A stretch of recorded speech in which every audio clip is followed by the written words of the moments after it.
C'était la Coupe Mathieu Darche en fin de semaine. C'était vraiment quelque chose, là. Comment est-ce que vous aviez d'équipe et comment ça s'est passé?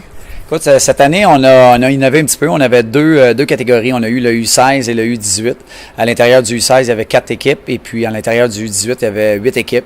Donc, on avait des pools de 4 équipes dans le pool A dans le U18 qui était 4 équipes et le pool B aussi qui était un regroupement de 4 équipes dans le U18. Puis, le M16 puis le M18 ont joué. Je pense qu'ils ont fait quelque chose d'assez bien. Oui, écoute, nos deux équipes, on peut être fiers. Notre équipe U16 s'est rendue en finale. On a perdu en finale, malheureusement, contre une excellente équipe, Northwood, qui s'était présentée ici avec une fiche de 19 victoires, une défaite là, depuis le début de la saison. Donc, c'était vraiment une équipe là, qui était classée favori en début de tournoi.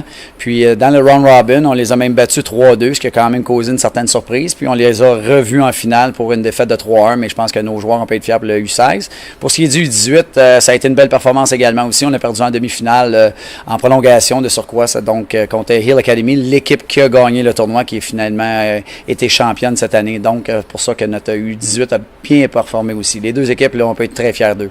Puis un tournoi comme ça pour les joueurs de Ulysse, qu'est-ce que ça veut dire? Qu'est-ce que ça change? Qu'est-ce que ça donne?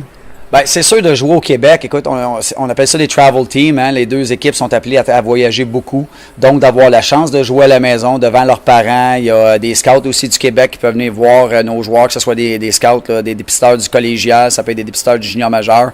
Donc, pour eux, c'est sûr que c'est un boni.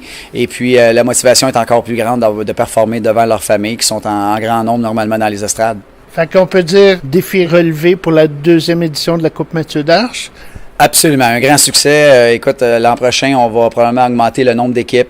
Peut-être aussi, là, on est en débriefing présentement. Là, on est après mettre ça sur papier, les idées pour l'an prochain. On a déjà des idées là, qui se trament pour l'an prochain, mais disons que ça augure très, très bien. On va peut-être augmenter le nombre d'équipes. Probablement qu'on va augmenter le nombre d'équipes et puis le nombre de catégories aussi. Là, on va aller peut-être un petit peu plus jeune.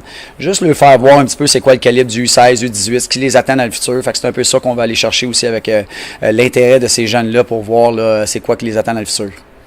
En tout cas, moi j'ai vu la dernière game, c'était quelque chose. Ça bougeait, c'était une belle game.